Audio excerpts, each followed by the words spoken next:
Hello, everyone. Enjoying a little copyright-free music. If it's older than Mickey Mouse, you're good.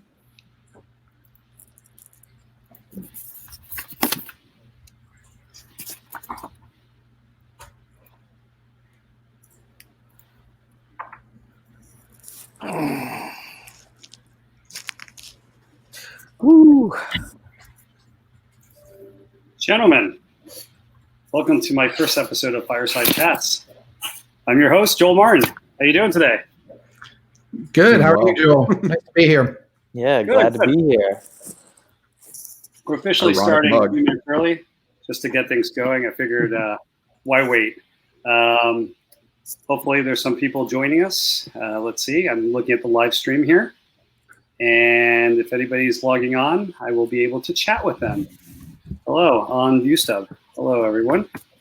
Just putting that out there. Okay, I see people are in the waiting room. That's good. Attendees.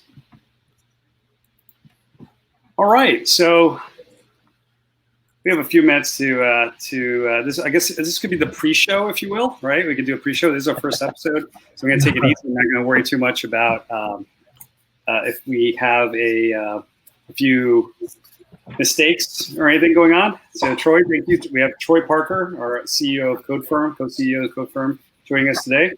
Gary from Stormbreaker Studios. I'll make sure to plug everybody's website, don't worry. And it's, I don't pronounce the last name properly. I want to make sure I get that right. Chisholm. Chisholm.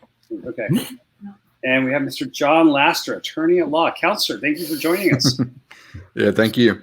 Known throughout the Orlando tech community as a fractional attorney, right? Yeah, no, I mean, I've been using that term just because it makes it a little easier to understand for people when they ask what I do, because I offer such a wide variety of services to tech companies that kind of fractionalized in-house counsel kind of makes it a little easier to understand for non-lawyers. So I just want to make sure, since we're living in the age of COVID, and that's today's topic, that nobody is in boxers and there's no accidents when you get up on this meeting. Definitely. All good. I had to double check, but we're good. Pressed up and even got the fire going, so that's nice. So we are seeing people entering the room. It's 3 minutes before the show officially starts. So this is interesting. Hi, everyone. Thanks for doing this. Oh, we have Miss Keating on the line here. This is great. We have some people coming in. Let me type in. Thank you. I believe we know her. We do. We do. Okay. You know her. That's right. Awesome. Okay, so let me go back to our talk here. So are we almost at time? Do we have to do the whole preview again, or should we just take off? I mean, we're 3 minutes early. I don't want to start the show. We might as well take off, you know. Okay. Yeah. Might as well go with it. Yeah. All right. We'll try to start on time in the future. Maybe do a pre-show. Let's see. All right. So it's our first episode. I think we get the format going. I'm your host, Joel Martin. I have a background in working with startups, tech, event trade shows, and I'm always looking for cool things. I mean, I'm a big fan of pop culture, technology, and things that are happening in the modern era. And today's topic is going to be pivoting in the age of COVID. I have three very cool guests who are all dealing with this subject in three technology fields. They overlap a little bit. I'm going to give equal time to everybody. I don't want to make the show go on too long. I think the right format is going to be an intro. So Troy, Gary, John, you guys can talk a little bit about yourselves. Tell us what you do. Tell us about your company, your background. Try to be brief. And then we can go from there. Maybe we can start asking some questions about how we pivot in the age of COVID. Is that good for everybody? Sounds good. Yeah, sounds great. So I'll just be sipping along my coffee. I love trade shows. Plugging the trade show industry again. So let's start with our first guest, Troy. All right. Thanks, Joel. Thanks. So Troy Parker. Very nice to meet everybody. There you go. I have a over decade-long experience working with startups and mid-sized businesses, and designing and bringing business solutions to market for these clients. My company is called CodeFirm, and we are a frontier tech solutions provider, right? So we work on developing high-end, cutting-edge technology and bringing it to new industries and learning and taking what we learn from those industries and then bringing it to these other industries that we're working with to just learn best practices and build new solutions across the whole spectrum. So anyways, really glad to be here, Joel. Great. I'm back. I was giving you more time. So I have your website at the bottom, codefirm.com. Maybe we can jump over. Gary, tell us about Stormbreaker. I mean, you also do some amazing apps. You're known throughout the healthcare industry for doing some really cool custom work. So maybe you can tell us a little bit about that and your background. Let's take a look. Sure. So I'm Gary Chisholm, and I'm the Chief Development Officer of Stormbreaker Studios. We are a Orlando-based app development company, recently listed by Clutch as one of the top 10 app companies in Florida. We do native apps, so native iOS, Android. We also, through our partnership with a technology collective in downtown Orlando, we can flex to do back-end work, AR, VR, depending on what the whatever challenge that a client has, we have the ability to flex and handle it. My background, I've had 25 years of business development and sales experience. The last 16 years have been in healthcare, and the last 6 years were in health tech, healthcare, health technology, consulting. I worked for the largest independent AP lab anywhere in the country. And it was actually a technology company that also did pathology. And so we were actually the pioneers in that space to begin to offer health technology consulting to physician practices, as well as pioneer enhanced interfaces with some of the larger EMR companies. So great to be here. I'm excited to be a part of this.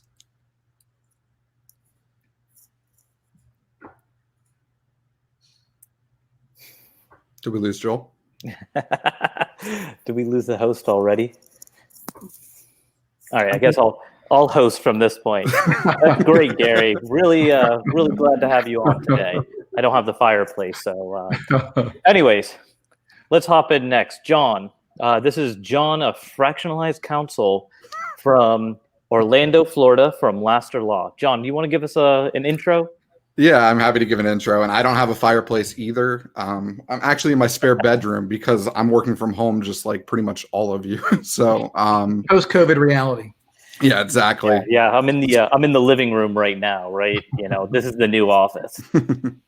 So I grew up in Orlando. I had the pleasure of going to UCF for an economics degree, going to UF for law school, learning a lot about how money works and how businesses work and how the legal industry works.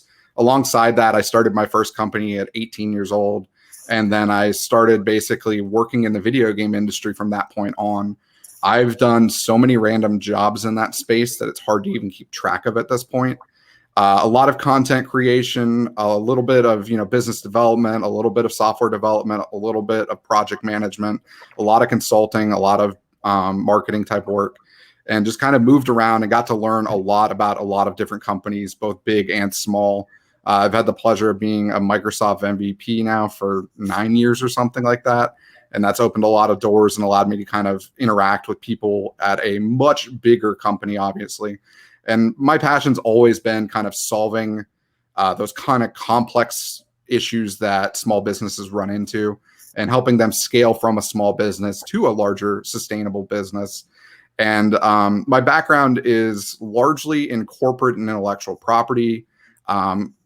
What I normally tell people who aren't kind of legalese related is that I kind of basically work as a fractionalized in-house counsel out of house for a lot of different companies. Because I mean, even just with the two of you, I'm your attorney and I solve a lot of questions that kind of range the gamut of what you might need. And it's one of those things where it's always good to have someone who has that professional level of experience, but also understands your industry fairly natively so that you don't have to constantly explain stuff to them along the way. And that's kind of Laster Law. And that's where we started that last year. All right. Excellent. I don't know if we still have Joel or not. So we did a second ago, but we may have lost him. We may have lost him again. Well, anyways, the stand-in host again. Thank you, John. Really glad to have you today. I'm sorry my fireplace went out. Fire went out, and I seem like I'm out of firewood right now. So we'll have to do without the Fireside host. Oh my God, am I back? Did I lose you guys? Joel back. Yeah, he's back. He's back. All right, so technical difficulties. I was putting fire in the fireplace. I think it might be taking up too much RAM. So there we go. Technical issues. I'm glad I completely understand. I was a Twitch partner back when it was still Justin TV, so I understand growing with tech difficulties. Oh yeah. Okay, so John, you went to your story. We're talking about adjusting to a post-COVID world. So here's some of the new realities. Yeah, that's right. Good. I'm glad everybody knows the topic. So it might be the internet. Everybody in my neighborhood's at home working from home. So let's see what's going on here. All right, I'll let you guys continue. Sorry, I interrupted. No, we're through the intros. It's all on you now. We're through the intros. I had to jump in as co-host while you were out. Good. So did I miss anything? No. Not particularly. No, I think we can go ahead and get started on the topic if you like. Yeah. Right. I hope we're still streaming. We are. Oh, it's live now. It says live now. Okay. All right. So, was that? Yeah, we're still streaming. Everything seems to be good. Awesome. I see like a slight delay. Okay, good. Molly Funk says hello. Hi, Molly. What's up? Hello. Sorry, I was not paying attention to the chat side. We can take questions from the attendees as well. So this is very good. Okay, so let's just jump right into it. I think I still have the John Law website up there. I'm going to stop putting up the websites because I don't want to eat up the bandwidth too much. Yeah. Although the CodeFirm website looks really, really good on the screen. You make a good visual.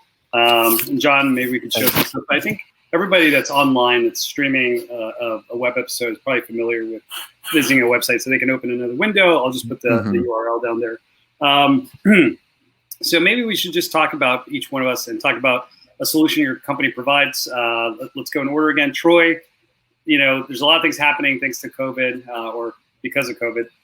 Maybe you can talk about some of the solutions that your company is coming up with or some of the challenges you faced in the last few weeks and how you're bringing your technology background to helping some of your potential clients. Yeah, appreciate that question, Joel. So with our very frontier tech sort of, I would say the frontier tech thinking at CodeFirm, we work a lot with computer vision and AI. And, the biggest problem that we personally saw at CodeFirm that was coming up is, how do businesses reopen, right? And how do we get people back into retail? How do we open up amusement parks again, right? How do we get these giant footprints, especially here, which all of us are in Orlando, that Orlando thrives on, right? Which is absolutely massive. Everything is based around tourism, which requires a guest experience, which means you have to be there in person, right? So our big thing right now is we've been developing an automated solution for infection checking that we call Vision, right? I think it's the coolest thing ever, by the way. Oh, thanks, Joel. So anyways, Vision right now it uses IR cameras and existing CCTV feeds, and it passively checks guests as they walk through any sort of facility. It could be big box retail, it could be a restaurant, it could be a theme park, movie theater, cruise ship, any of these very relevant industries to our area that we can passively check every person who walks through the door. If you're required by law to wear PPE, we can make sure that those guests are keeping PPE on. If they have a fever, we can check via IR cameras as they enter the facility to pull them aside and do a separate check. What we are attempting to do is create a solution that makes people feel much more comfortable going back out and then also prevents that spread in those gathering areas, right?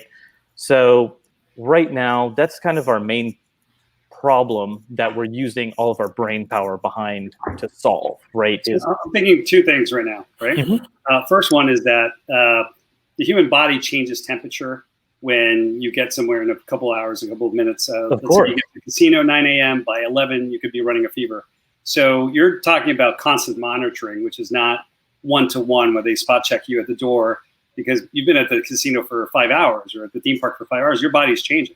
Correct. And not only that, right? So you can gather a fever in under 2 hours, right? Your temperature can rise over 3 degrees during that time frame, no problem. So the idea is we need to consistently monitor, right?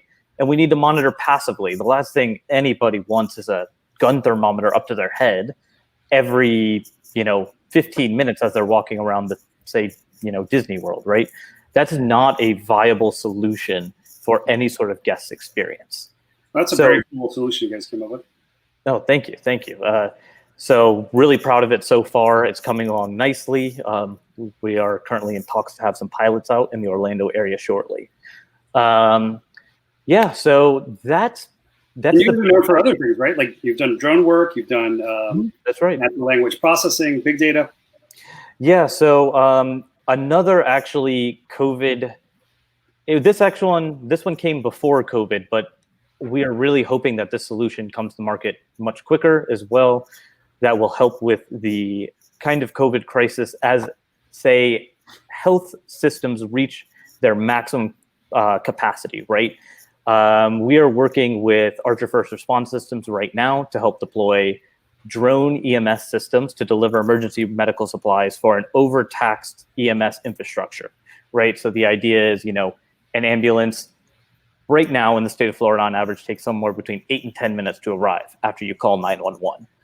First of all, if you're having a heart attack, that difference between 3 minutes right after the heart attack and 10 minutes, it can be the difference between, life or death for a very large number of those cases.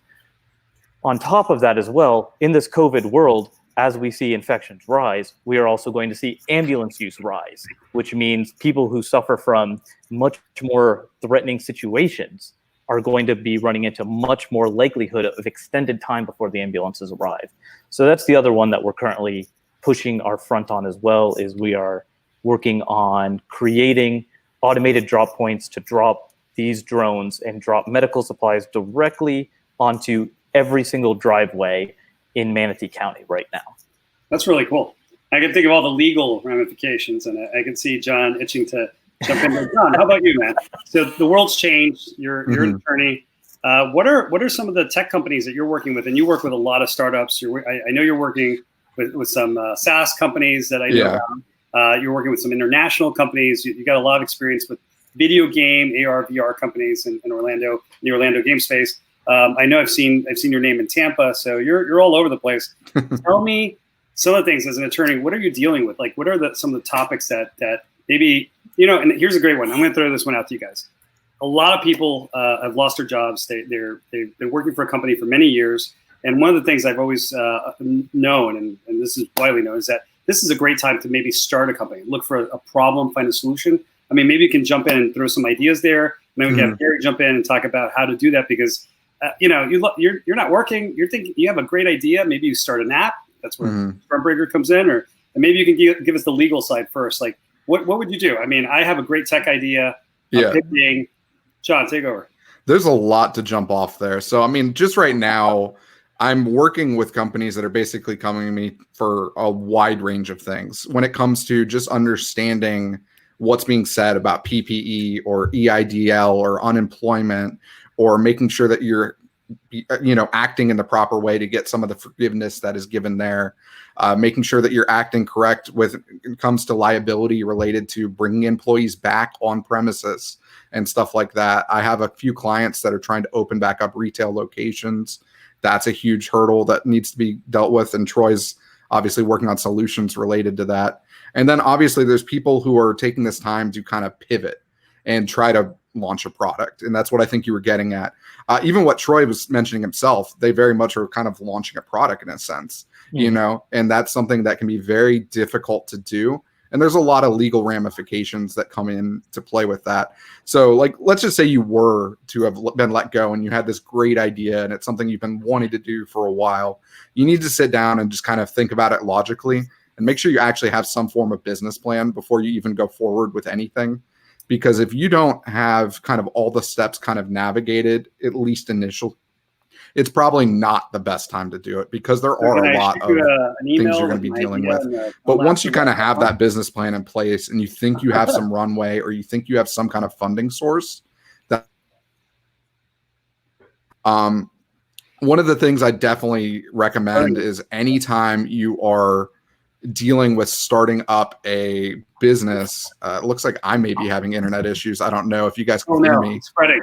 No, we got It's spreading. Okay, you guys can hear me good because I just saw it pop up. Here's a question. I can go to John Lasseter Law. Is the first chat free? In general, yeah. Okay, cool. In general.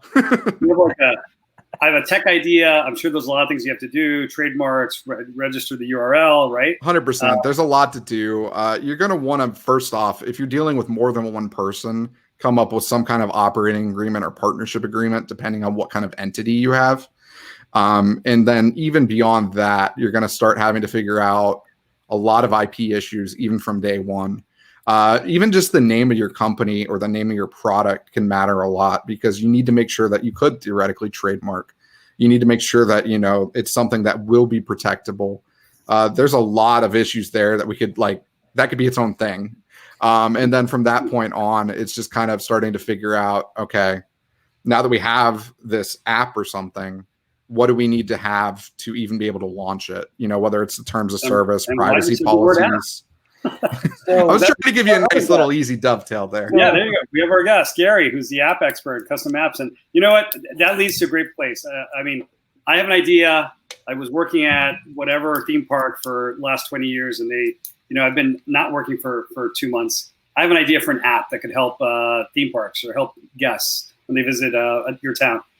We have Gary on the line. And I mean, Gary, how do you guys start this process? You can come up with anything at Stormbreaker.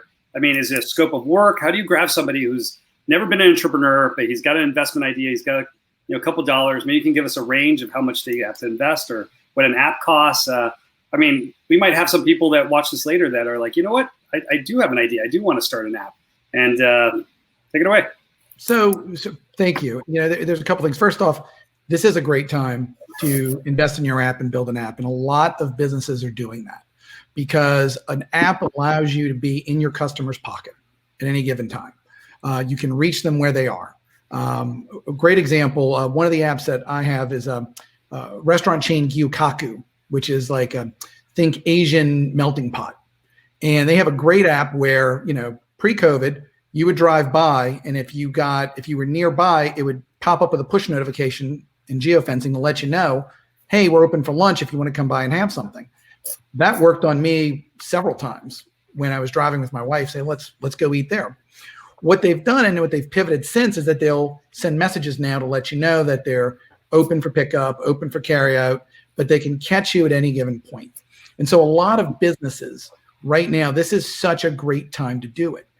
What's great about it is because with the change in the business climate, it's really exposed a lot of gaps in certain business plans and certain business models. And so you have that opportunity and that option if you can come up with a really good app solution to close that gap. Also, too, your consumer base is, I mean, arguably, probably our consumer base is probably more tech savvy than they ever been at any given time in the last 20 years because everyone has an iPhone, or everybody has an Android phone. Everybody's used to having an app and working it and using it, what have you. Jump ahead a little bit. We're coming off of roughly 45, 50, 60 days of being self-isolated. There's a really good book called The Power of Habit by Charles Duhigg, in which he lays out it takes 30 days to build a habit.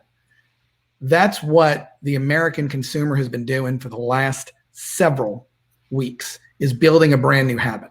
So with that, if you have a great idea for an app and it meets a need, you have an audience that is likely, ready, willing to adopt. And that's the key. You need your audience to adopt. You need to be able to penetrate that audience, that app, and get further penetration within that market.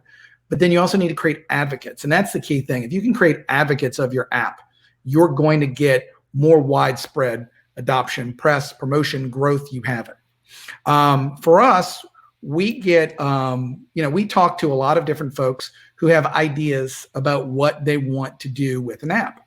And it's kind of a little bit like writing a book, right? Everybody has a great idea for, here's a book I would write. But when it comes down to sitting down to write that book, that's where it gets really difficult. The same thing with an app. App ideas, there's a lot of great app ideas, but you need a couple things. One, you need to go through a discovery process. And the way our process works is, do a scope of work. I mean, a couple of questions when they call you for the first time.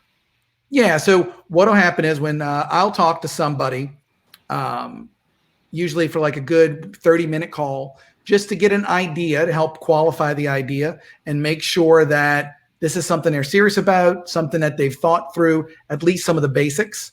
And if they haven't, it's a good way to kind of help redirect them back to get some of that additional information. Give you a great example. I spoke with a gentleman who has a great idea for a Uber app, an Uber type app that delivers freight, but needs a business plan and needs funding. Got to fund it. Got to have the money to do it. So for us, we'll do a 1-hour consultation pretty inexpensively, just to make sure, like to go through and iron out the ideas. It's roughly about $275 just to do a small consultation just to understand. But from there, we'll do, and we always recommend every client go through a discovery phase. We've actually had some clients we've turned down because they're reluctant to do it. But a discovery phase, we go through that process. We map out every single thing that they want in that app. We lay out the wireframes, which for those in a non-tech world, a wireframe is kind of a black and white napkin sketch of what your app's going to look like. We do full screen representations of the initial UI UX design so you can see what that looks like. And then what we'll do is we'll do a clickable prototype. And the clickable prototype, to clarify, is not an app in any way, shape, or form, but it's a representation of how the app's going to work that you can pull up in a web browser. So if you're a appreneur who wants to start a business around an app, having a clickable prototype is essential to go to your investors, to show them this is what it's going to do, this is how it's going to work. People are more likely to fund your idea and give you money if you have something visual that you can show them. And that's a great point. Yep.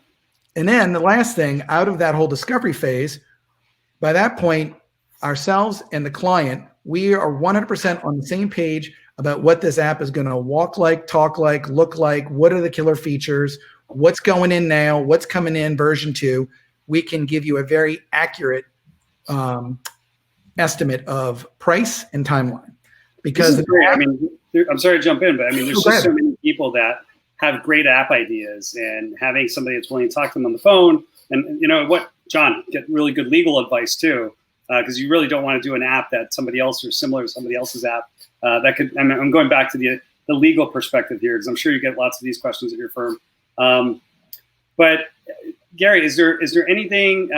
Is there an area that you guys really specialize in? If I'm an entrepreneur or never been an entrepreneur and I have an idea, what's your like key area that you would focus on? A key area in terms of an industry, or a key area in terms of like what your type of apps that you guys really specialize in? B2C, B2B? Yeah, we do. So we focus in on 3 main sectors, but technology-wise, we work with a lot of different types of businesses. But our main would be healthcare, because healthcare is, I mean, it's still the emerging frontier right now for technology. Higher education is another one, and we're seeing that right now. COVID has really laid that out, where you've got a lot of colleges that may or may not be open in the fall. So it's hard to justify. One of our sponsors, ViewStub. Thank you for the platform, because a lot of people are using them to stream and monetize, especially teachers that need to teach classes are using viewstub.com to make some money. And this is fantastic. It's a way that you can monetize your Zoom stream or any stream and charge $5, $10 for a class. I just love the whole concept, and I want to thank them for allowing us to start hosting this. Again, my first show. We're going to make some mistakes, but I think it's going pretty well. This is great. Sorry, Gary, jumped in. And what was your other one? No, I was going to say with higher education, one of the things we're seeing now is you've got a lot of campuses that may or may not be open come the fall. And so it's hard to justify the price tag of an Ivy League school that you're having to take from your computer at home with, let's say a good regional university or a good state university. So that's going to really kind of be, I think a lot of this COVID is really going to be an equalizer, having better apps, better telesolutions to connect with students, it's really become another, I really feel that this is going to be a strong trend we're going to see over the next year. Well, that's a great answer. And I appreciate that. Troy, let me go back to you. You haven't talked in a while. Mm-hmm. Is there anything that comes to mind? One of your clients that you've helped? I mean, you have some great names on your resume. I mean, you got Citibank, and stop me if I'm just reading things offline, Universal. There might be some people I can or can't talk about. Maybe you can jump in with some good success stories. So I guess more focusing on like the current COVID related time, right? Right now we're working with a number of people to handle work from home and, closing down business front type scenarios, right? And so right now, the biggest successes we've seen with people is when they're willing to make and jump as quickly as possible to make that transition, right? Because technically, in a sense, right, what we're seeing with our clients and what we're pushing them to do is if you make the transition to digital faster than your competitors, there's actually a chance of market share right now that wasn't there before, right? There's an opportunity that didn't exist, honestly, 2 months ago, right? So that digital transformation, as fast as you can make it from our, B2B clients that are normally, we help them with things like, logistics and warehouse management and things like that. But they also have some sort of frontage. The faster that they can make that digital transformation and also get their name out there digitally, the more likely they are to actually overtake their competition in, what can be a very crowded space. So the biggest success stories we've seen are people that don't hesitate to pivot and make that transition to digital because there's not really another option right now, right? So unless you are willing to jump out and, there's the beautiful thing about right now is there are a ton of resources for all the business owners out there from, new business owners to seasoned business owners with a ton of payroll. I mean, all of the programs that are going on right now, all the new grant programs, the America Seed Fund that's just launched all this, they are handing money for you to make these transitions, right? They are giving you every opportunity to finally shore up and make that jump, right? So all I can really say about a success story is, and all the success we've seen are people that don't hesitate and they just pivot as fast as they can to make sure that they are still open, if not, physically, then digitally, and then also grabbing as much additional market share by getting themselves out there in the digital realm faster. And hey, Troy, I want to jump on that too, because part of that as well is making that, I agree 100%, making that transformation is really important. And it's, but one thing a business needs to think about too, it's not just how you speak and how you pivot and adapt with your customers, but how you do it with your own team and your own employees. That's true. Because right now you've got more and more, I mean, just a week ago, Twitter announced their employees can work from home permanently, right? There's a lot of different types of business now that are more willing to consider a distributed team, decentralized model. And that's going to be key. If you want to build some team loyalty, employee loyalty, having a solution where they don't feel that they're risking their health, but they can still do what they value, do what they enjoy, and support your company. That's really a big, important area as well. Absolutely. Absolutely. I mean, to be honest, my girlfriend upstairs right now, she's hoping that she's also going to get to stay home for good as well. I'm an in-office guy personally, but it's looking like it's going to end up that way. And more we're going to see much more of that, right?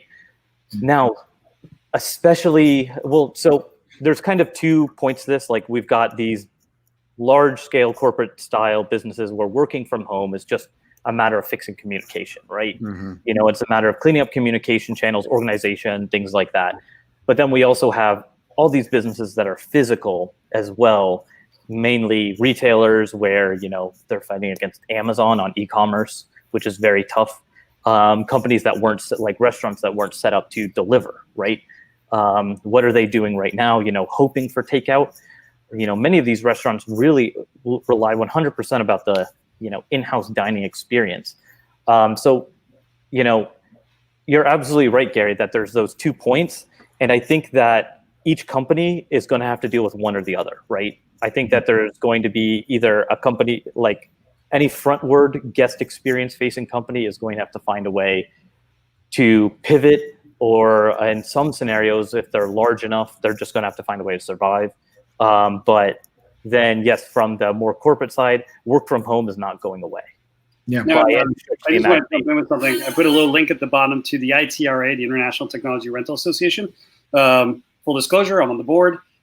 Great association where if a company needs to get 1,000 laptops today from HP, this is the place to go if you need to rent these, or if you need 2,000 Chrome notebooks and you want to rent them for 6 months because you don't want to buy them because you don't know if you're going to bring everybody back into the office. This has been a great resource for small businesses. It's an association of audiovisual professionals and tech rental companies. Again, event tech expert for trade shows. He does love trade shows. I'd like to say there's some fantastic companies that are members, Hartford Technology Rentals, Smart Source Rentals. I mean, some of the brand names, if anybody that's in the event space or technology space is familiar with these companies, I would highly suggest any viewers who are watching, if you need webcams or you need technology, copiers, literally copiers. If you need somebody that needs 200 copiers, this is the place to go for short-term rentals. IT-RA.org. Sorry to jump in there, but I love everything I'm hearing. This is all true. And I want to start letting the audience know that they can start asking questions. I keep seeing Miss Keene keeps saying, "Yay, Troy!" No hesitation. Hello from the live chat on ViewStub. Thank you, Charlene. Thank you. But yeah, if anybody has any questions, if they feel free. Let's open it up. Let me type in here into the group. Any questions? And, while you're doing that too, another thing to kind of throw out there real quick is, we've talked about B2B. We're talking about, reaching consumers. We're talking about how to create a tech overlay that's going to, for your employees to provide a better way for them to work. The other thing, and when you were asking earlier, Joel, about types of apps, one area is actually apps that'll provide a new, quality of life apps. Let's put it that way. One of the apps that we're launching next week is a app. It's going to launch on Wednesday on iOS called Ambience. And Ambience is an app. It's the first ever app that blends white noise background with the sounds of human interaction, but in a way that's really soothing and not distracting. So if you're working from home and let's say you miss the coffee shop, you can play the coffee shop and have that light human murmur to really create a more conducive work environment. If surprisingly enough, one of the audio tracks that's popular is Schoolyard.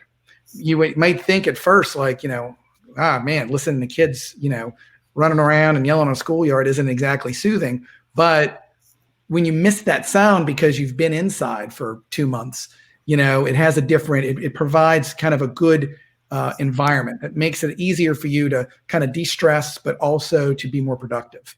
So that's one app that's actually launching Wednesday on iOS. Android to come later. Nice. I need that personally. I may be a bit of I miss the sounds of the office personally. Yeah. I do. Working from home is just too quiet for me. I think the biggest problem for working from home for me is I don't get that delineation in my day. And that's just one of those things that you have to learn how to adjust to. And I mean, that's one of the things that all the companies are having to adjust to as well. For me personally, I like knowing that, okay, when I'm at the office, this is work. When I'm home, I'm working while at home, but I don't have to. Now that I'm home, it's like my work hours feel like they don't end. And that's just a thing that, you have to grow to adapt to personally as someone who is working from home. I sit at a desk maybe twice as long nowadays, and I mean, nonetheless, the amount of hours I actually work is the same, but I just don't leave my desk. Is what I've realized. I'm just at my desk all day. So maybe that's something you have to adapt to. Get the treadmill desk, right? So that you feel active again. Yeah, right? yeah. Adapting to the post-COVID world. I have a question here. I'm being asked what is, I think Gary, you already answered this about a book. I'm being asked what is a good book that everybody has read lately? Sure. So, I mean, Power of Habit, I always recommend. It's a great book for really laying out how ideas and how habits are built and how powerful habits really can be in shaping behavior. One I read just recently that's I highly recommend, and I recommend everything that this author does. It's Ryan Holiday's Stillness Is the Key. I find it's even more important now in terms of business, but in terms of the way life and society has changed. Understanding that stillness is an important aspect that we need to strive for to continue to be productive and to continue to move forward in a productive manner, I guess. We have John, any books you recommend? I keep getting books recommended to me from Kyle and Charlene, and I haven't had a chance to read very many. I do have like literally a stack in front of me. So it's like I've got books that I just need to get to. But when I spend all day reading a contract, there's a lot of times that I'm like, my face is so glazed over at the end of the day that I'm like, all right, I need some different medium to kind of read from. But I'm still old fashioned. I want the physical book in my hand. I can't do Kindles personally. That's just me. Oh man, no, I'm a Kindle guy, man, through and through. I love stocking up my Kindle with books. I can jump between, a fiction and, whatever sort of business book that I'm reading at the time. And regarding a business book, it's not necessarily a business book. It would be much more in the self-help category, and it's very much in line with Gary's. Is the last really great book I just read was Atomic Habits by James Clear. It follows the science of habits down to even like the molecular level, aka atomic habits. It really outlines how your environment is actually what controls your habits, right? So by making small environmental tweaks that you can do one time, they will continuously, they will continuously after the fact keep that habit going, right? And help you train that habit through a one-time switch. So, I mean, really, actually, by the sound of it, if you want to learn everything that there's to know about habits, read both of those books. Well, I have one for the topic today, which I call pivoting, right? It's Call and Audible by Coach Roberts, Darren K. Roberts, fellow Coca-Cola scholar who signed my copy of this book, and I've just been loving it. And it applies these days in the world of COVID. It's pretty inspirational. I think I would highly recommend it to anybody. And I also love Charles, The Power of Habit. That's a good book too. We have some questions from Kyle Morand. With your backgrounds in different areas related to tech, have you seen anyone doing something positive that excites you about the near future? Let's do a fast answer from everybody. I think for me, the most exciting part is the cultural change around being able to work from home and the fact that hopefully that will spurn some tech innovation. Just because I know a lot of video game companies that are literally manually delivering builds to their employees because it's so slow to upload. And if we don't have a system that is better than mailing a physical incarnation of, a video game, we've got to figure out a better way for that, when these builds are changing as quickly as they are. But the fact that people have been able to adapt and make this work is making me feel like it may be more of a permanent thing and not just a COVID thing. Troy? Well, the most amazing tech I've seen recently, I can't actually speak about right now. Hope to be able to soon. Sure, I like that. Yeah, I can't really speak about it soon. It's kind of blew my mind, actually. But I'm really excited to see how the advent of AI and computer vision together starts working into day-to-day things, right? So how, we start having suggestions, and the power of big data and I started giving us, suggestions, helping us say like, oh, in my email, this is where I'm going. It automatically sorts things, helps organize. And we're seeing that everywhere. The next thing that we're going to see, though, is it's going to happen with cameras as well, right? And it's going to be a visual thing, right? So you could say like a fridge will actually be able to check what's in there, and it could see, look, this is where your milk's at, automatically make your shopping list, right? We're expected to see, actually drones and other autonomous systems, once they reach this level of those two disciplines combining and they've reached that level, we will see autonomous systems everywhere, right? So all of these, all these jobs where pretty much like delivering things and, maintaining systems that are hard to get to, and these really dangerous things are all going to be handled by robotics in the very, very near future. And I mean, that's where we're really trying to put our heads behind on our end, including obviously autonomous vehicles and things like that. So I'm really excited to see where all that goes. So Derek? I think the thing, first off, everything that Troy and John have said is definitely very exciting, because I think what we're seeing right now is a true shift, really a tectonic shift in how our society is set up. And with that, it creates new opportunity. I think one of the things I'm really excited about is watching how AR and VR solutions now will have the opportunity to push farther, faster. AR and VR has been making huge, strides over the last several years. But I really feel that there's a way that we're right around the corner with having AR and VR be an everyday part of your household, where you're going to take that next step, make it even take it even further. If you think about a few years back, only a few people had Echoes, Amazon Echoes in their house. And now, I think all of my friends have one. It's changed the way you shop. It's changed the way you manage, changed the way you organize your life. So if you were to push farther and faster and you provide AR, VR overlays that you interact with for a lot of these basic household activities, that's really going to be the next shape of changing consumer behavior in a real and profound, permanent way. It's always interesting to me from a privacy standpoint, the fact that we've allowed things like Alexas and Google Homes into our home, when honestly, like 5-10 years ago, I would have thought that was the craziest idea on the planet. But I mean, I use it pretty much consistently. I love it because it just becomes such a, real help in your daily life. Convenience is king, man. Mm-hmm. I think too, technology is really leading the way. It's funny. Today I was talking with my CEO, and we're talking about how when, in previous times when you had a pandemic, right now, I mean, there's a lot of stuff that's going on that's not great, but we lose sight of the fact that you see how fast technology has mobilized to try and provide solutions to this. You've never had a time like that in existence. The last pandemic was 100 years ago, and it was a little more, kind of throwing darts at, a dartboard. Whereas now, I just had a thing today where Google and Apple now are going to, have shared contact tracing technology that they're going to release on both platforms. That's the kind of thing you would not have seen or could have even imagined 100 years ago. Mm-hmm. Yep. Wow. Yep. Excellent answers from everybody, and I really, I think it's relevant. So we're wrapping it up. I think we answered. Wait, hold on. We have one David more has one last question. Yes, John, do you want to take over? It says, yeah, I'll take over for that. It's actually pretty interesting because can you read the question? I can read the question real quick.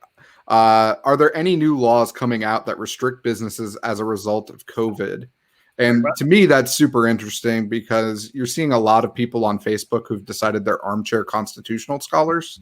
And the reality is there are going to be laws that restrict us as a result of COVID, whether it's from a city ordinance all the way up to a state law or a federal law, or different guidances from, those kind of executive orders and executive kind of branch decisions. And at the end of the day, I'm not going to get into whether they all make sense or not, but it's definitely one of those things where you need to adapt to them.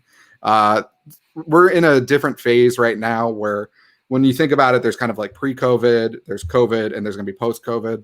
Right now, you need to just adapt to what they're doing and make sure that you're, following all the different rules. And it's one of those things where sometimes you need to engage a professional who actually is reading up on them, just because, like what happens in one county may not be the same as another county. I live in Volusia County. I work in Orange County. So, I have to deal with both counties' rules in a lot of ways. And it's definitely different. My girlfriend, for example, runs a hair salon. So the stuff that they need to do is a lot different than what they would normally have to do. And a lot of why they can even be restricted is they're a state licensed profession. And when you're a state licensed profession like that, they can tell you what you need to do. I work for a state licensed profession. I have to go through, you know, the Florida bar, and there's different rules that come with that. So it's definitely one of those things where we are seeing a lot of different things. I don't know if I really want to get into specifics because it's running out of time. So, yeah, exactly. But I do want to have our legal scholar back on. Counselor, thank you so much for your time today. Thank you. Guys, all excellent questions. I think, and excellent answers, by the way. I think one of the things I really enjoyed was how you touched upon some of the things that we're going to talk about in the next episode. AR, VR. Thank you, Gary, for bringing that up. We're going to have some experts, including the guys at 302 Interactive, who I believe Robert will be our guest on the next show. And we have Energy, a Fortune 100 or Fortune 200 company out of Houston, Texas, will be joining us to talk about some of their event technology solutions. And of course, we're going to have our host and sponsor of ViewStub on the show as well, who was just named today one of the top 20 most innovative startups in Oviedo, Florida. So we're going to have Patrick from ViewStub, or Spencer, maybe the CEO, if we're lucky. But I want to thank all three of you. Troy, thank you so much for your time. Thanks for having me. If you want to hear more about what Troy is doing, visit CodeFirm.com and about his innovative COVID temperature and security solutions. And John, can you repeat that website for me one more time? It's JohnLasterLaw.com. Nice. And if you have any questions about anything, feel free to reach out. My email and my phone number are on there, and happy to consult and kind of do an inventory of what your needs might be. Good luck. Gary, with the last word. Thanks for having me. If anybody needs assistance in trying to find a client-facing app for their business, you can reach me at Stormbreaker Studios. We're happy to help you find that right fit and help you crystallize your thoughts and make you an appreneur. Fantastic, guys. I thank you so much for your time, and thank you for tuning in. And to everybody who is on the audience response system, thank you for your questions. I truly appreciate it, and I'm looking forward to episode 2. And I hope to have everybody back. I'm also going to email Coach Roberts to see if he wants to join us. I'd love to have some authors and people from other technology spaces. And thank you for a wonderful first episode. Guys, have a great day. Thank you. Take care. Bye now. Bye.